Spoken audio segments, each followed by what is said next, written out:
And now I'd like to welcome to the programme Nuala Toman, who's the Interim Head of Innovation and Impact with Disability Action Northern Ireland. So thanks very much for agreeing to come on the programme, Nuala. Thanks for having me. Delighted to be here. Really welcome the opportunity to talk about issues facing disabled people in the North. Indeed, yeah. I just thought it might be interesting to get another perspective, what's happening on the other part of the island. So you've been in existence since the 1950s originally, is that right? Yeah. I mean, Disability Action is the largest pan-disability organisation in both the UK and Ireland. Right, yeah. We're located and operate mostly in the North. Now, we do have some partners in the South, like the Independent Living Movement, Ireland. Yes.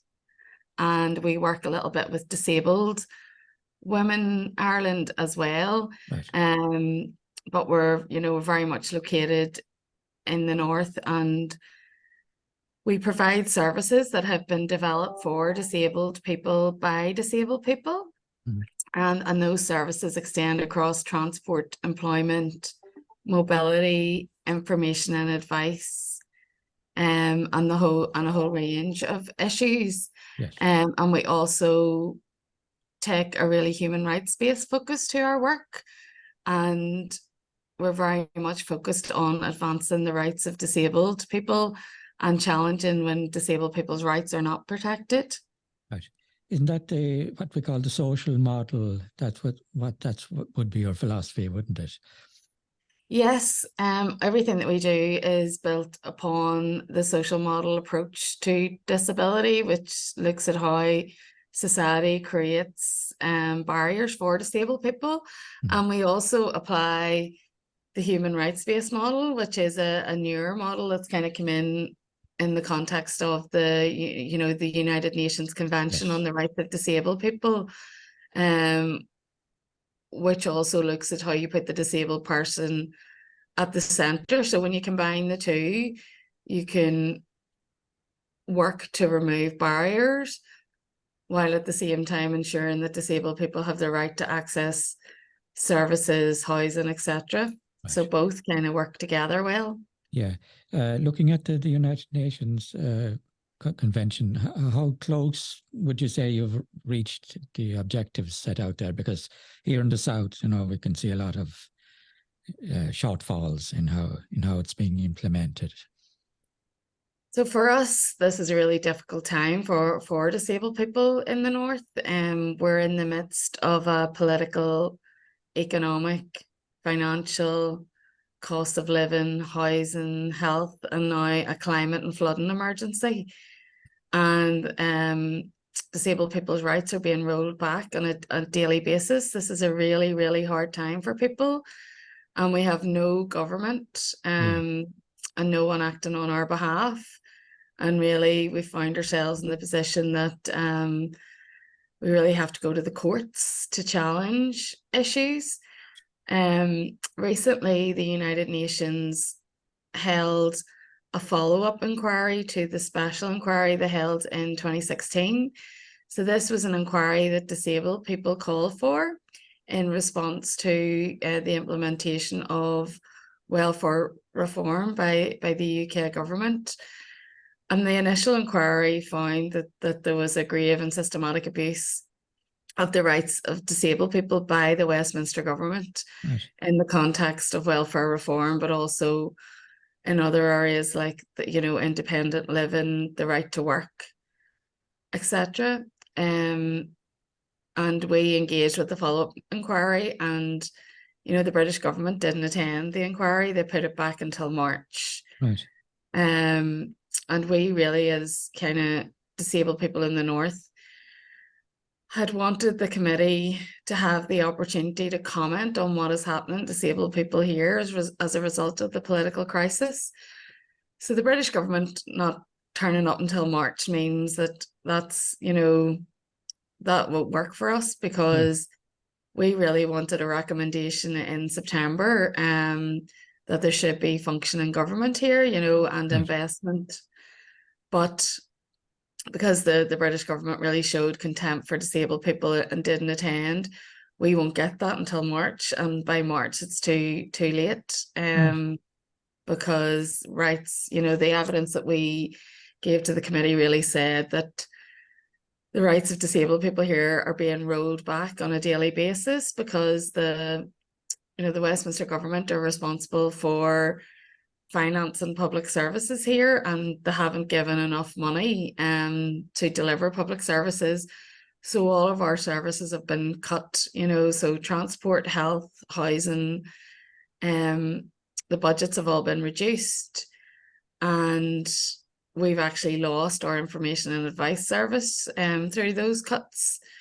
And all of this is pushing disabled people further to the margins, because the cuts to health, education, transport have a cumulative and a disproportionate negative impact on disabled people. So we really need to see change here locally.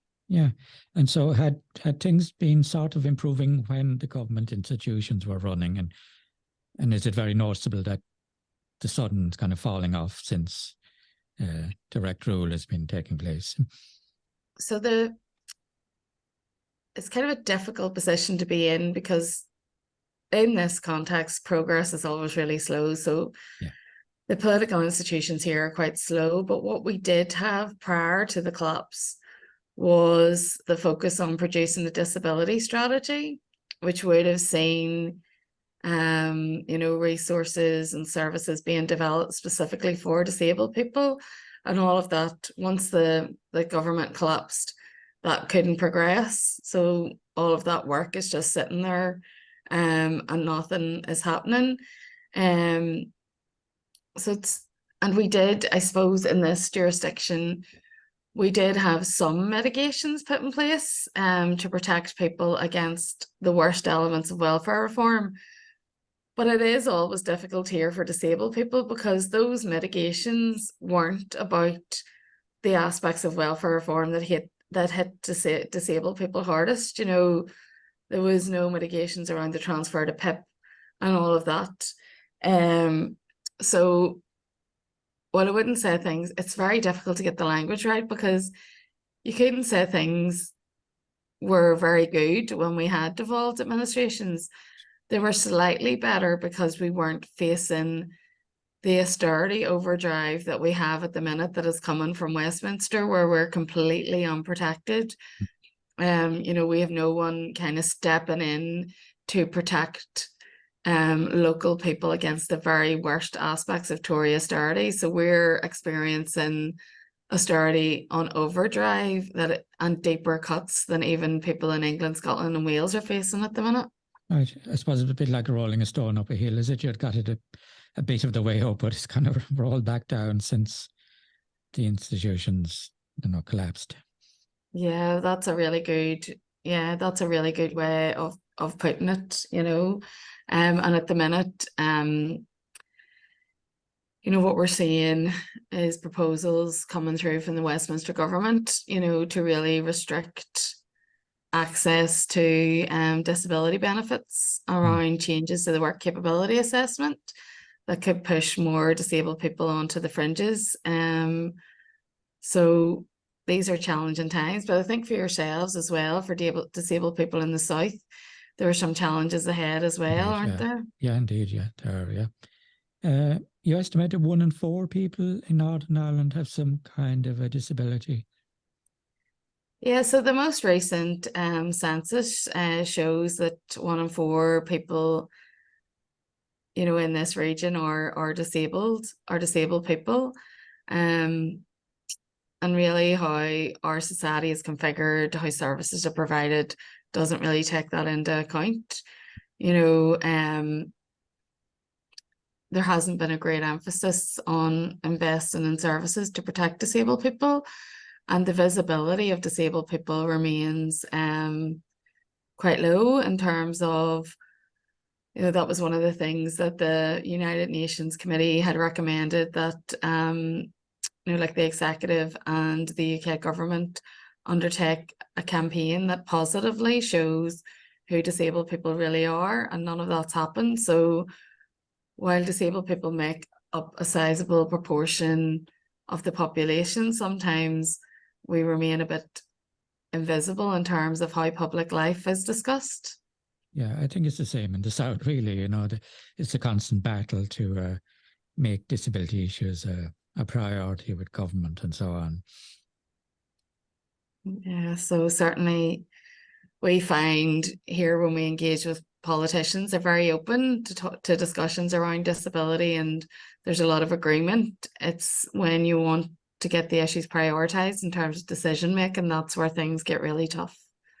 Yeah, and you covered the whole range, not your physical, learning, sensory, hidden, mental health, the whole range of issues relating to disability.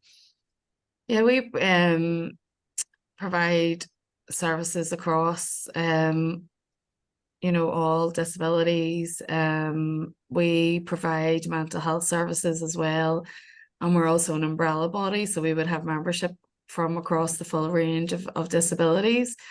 What we try to do is provide a space and services that disabled people have created for disabled people. So we have transport that's, door-to-door transport for disabled people who are on high-level PIP or people over 80, where they can, a person can be picked up at the door and taken to their destination, Yes. Without having to kind of battle with public transport. And we provide driving lessons, and we have a testing centre here on site. And we provide services to assist disabled people who are in employment or want to access employment. And we also provide specialist support to disabled students and apprentices at college. So all of that is really important work that we feel very privileged to be able to do. But the challenging thing that we had recently, just at the 30th of September there, we lost our core funding along with 62 organisations when the permanent secretary of the Department of Health cut all that funding. So that's happened in the vacuum, created by the lack of political institutions. So, unelected people are now making decisions that previously would have been taken by ministers, and it's very difficult to challenge all that. So while we are still providing our services, we've kind of lost a lot of work, which is very integral to our organisation. So that's resources that would have really driven our human rights and campaigning work, and also our information and advice. Right. There are some issues here in the South that keep coming up again and again, like personal assistance. How's the situation with regard to that in Northern Ireland?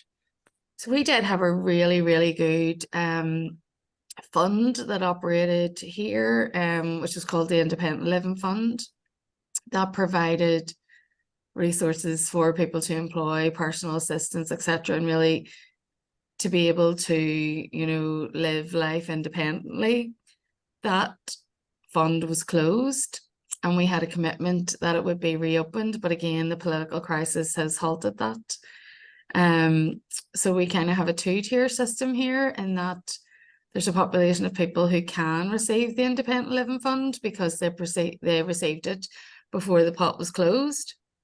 And they would be in a better position than others who are reliant really on either self-directed support or the provision of domiciliary care.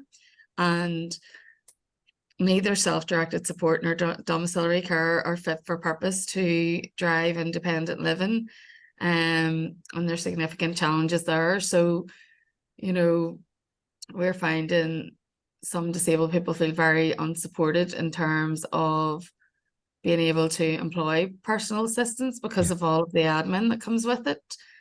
But also, particularly through directed payments, the payment levels are so restrictive that it's difficult to make those positions attractive to people. So, things are quite difficult.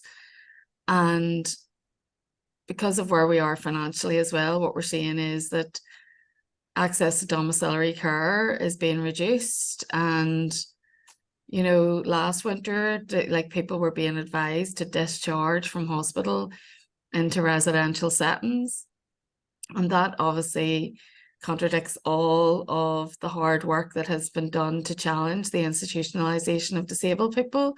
So we were seeing people being pushed back into institutions at the same time as the Muckamore inquiry is progressing. So that inquiry is around, you know, investigating allegations of abuse against disabled people in residential settings. So, you know, things are really, really, really tough. Yeah, those same issues have arisen in the Republic, really. It's very similar. Changing places, that's another issue that keeps arising here. What's it like with regard to that in the North? So there's a really strong movement of grassroots disabled people that have been campaigning really hard for changing places, and they've had some really good successes. You know, so a lot of our like flagship buildings will now have changing places. There's more availability in parks, etc. But there's still significant challenges in terms of people understanding what changing places are and why they're important. Yeah. And maybe confusing changing places with accessible toilets, you know, Yeah. and really the debate needs to move forward beyond, you know, accessible toilets, because actually they're not fully accessible. Yeah. In England, there's a really good model where local authorities have funding to invest in changing places. We don't have that here in the North. I think it's a really, really good model. There has been some changes to the building regulations here, you know, so any new public buildings that are created now have to have a change in places facility, which is brilliant. But we're still challenged in terms of spaces that don't have change in places and the difficulties in access and funding. Now, the Department for Communities do offer grants for, you know, increasing the accessibility of buildings. But sometimes the amount on offer isn't enough to provide change in places facilities. So there's a need to kind of source match funding, and that can put people off. There is a great company here founded by a disabled person called Accessible. It's founded by Michael Holden. And what he has developed is mobile changing places, and also kind of ones that can be adapted and, you know, created in parks. So modular changing places facilities, which are more cost effective. And that company really is a really brilliant example of disabled person entrepreneurship, and also creating a better, you know, a better standard of life for disabled people. So what we would like to see moving forward is that, because there is that mobile change in places facility, that we would like to see all festivals, arts events, and, you know, large scale events, that those mobile facilities would be available, you know, because it can be hard for the day, etc. It's really brilliant when you see that happening.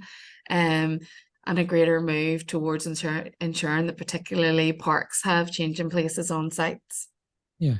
Another issue that keeps arising here is public transport. You know, people having to arrange hours beforehand to get on a train, and broken lifts, you know, that haven't been fixed for weeks on end, or, you know, up to 8 or 9 weeks or longer even. Do those issues arise in the North?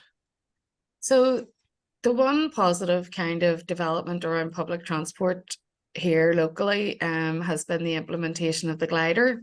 So in Belfast, there's now like a bus in operation that is a glider that is fully accessible, and is more flexible to access if you're a disabled person, and runs much more quickly. Right. The challenge is it's only available in one line. So it connects West and East Belfast, but it's not available in other parts of the city or rurally. And whilst that has been a really good initiative, it just isn't, you know, it isn't available beyond a very small space. So certainly here we would see the same things, people facing challenges in booking rail tickets and accessing accessible trains when it comes to long bus journeys, challenges in terms of ensuring that everything is in place for the disabled person to access the bus. And we also have a real lack of wheelchair accessible taxis, which means that disabled people are living under curfew. So there's simply not enough accessible public transport, meaning that when disabled people wish to travel, they're kind of restricted in terms of the times at which they can travel. Yeah. And then if you want to go out at night, then there's a very limited number of wheelchair taxis available. And there have been instances where maybe people have been stranded, and it's all very challenging. And even the transport that we provide, so we provide door-to-door transport for, through funding from the Department for Infrastructure, and that funding has been eroded year after year. So initially that service was provided at the weekends and evenings and really promoted independent living, and it's been so scaled back now that it's really available kind of between 8 to 6 and on Saturday mornings, and for some people to access church, but it certainly isn't as strong a service as it would have been, and it's difficult when you see these things being rolled back. As regards employment, here in the South, the unemployment rate among disabled people is far, far higher than among the non-disabled. I assume it's the same in Northern Ireland, yeah? Well, we've got the highest rate of, unemployment for disabled people in the UK, in this region. And there really remain significant challenges in terms of disabled people accessing work. And this is then becomes further challenging when you take into account the payment gap. So there is a disability pay gap where non-disabled people are earning more than disabled people, and there's also a gender dimension to that. We are seeing disabled people, particularly post-pandemic, pushed into very insecure temporary employment with a lack of progression. And there really needs to be a complete overhaul of employment practices and a greater recognition of why diversity in employment is positive, and a recognition of the very valuable contribution that disabled people make within the economy. So where do we see? Sorry? It was always a challenge to get employers to be open to hiring disabled people. They probably assume it's more costly for them, or they have to change their work spaces and all that. Yeah. Yes, and we would say some kind of misperceptions around that. And actually, when you really look at the kind of reasonable adjustments that people require to access the workplace, they're often not costly. It's around things like time and access, and facility, some access to facilities. But in this region, we have a program that is called Access to Work, where when a disabled person enters employment, they can go through an assessment and, receive resources to assist with accessing work. So that can be everything from technology to adapted furniture. And sometimes employers don't know that service exists, so things can be done that do not cost the employer and ultimately benefit the whole workplace. Right. And you said you've got various organizations affiliated to you that you work alongside and so on, yeah. Yeah, so we would work with a wide range of organizations in this jurisdiction and also in England and Wales. So like, for example, we would work very closely with the Centre for Independent Living, Yeah. Which is a brilliant organisation that is disabled person led and is focused around ensuring, disabled people have access to independent living and can access support when they're going through the process of access and self-directed support and the independent living fund, etc. So that's just an example of one very brilliant organisation that we work with. There are more, everything from we would work very closely with the Northwest Forum of Disabled People and other organisations that, for example, the Cedar Foundation that works with brain injury, and, the list would go on. So we're very privileged to work with such a really broad group of people, and we're very linked in with the women's movement locally as well, which has really helped us put disabled women at the heart of discussions as well, because we had found previously disabled women were being left out of discussions around addressing violence against women, etc. So that's been positive as well. And as regards fundraising, do you get any government support? So we are in a position whereby we provide services which government pay for. So, it's the kind of model that we have is that, many of the services that we provide, we can access government funding for, but it isn't at full cost recovery. So we have to generate income to be able to continue those services. And up until the end of September, we could have said, yes, we received this really welcome and progressive funding from the Department of Health, who used to fund our human rights work, which is brilliant, that a government department would do that. But we lost that alongside 62 other organisations. So the kind of organisations that also lost their funding are people like, the hospice, RNIB, Women's Aid, Relate, the Children's Law Centre, and Children in Northern Ireland. So a lot of organisations working with disabled people also lost their funding as well. So we were in a better position prior to this particular crisis, and maybe we'll get back to there again. Right. We're kind of running out of time. So is there anything else you'd like to add, Nuala, before we wind up?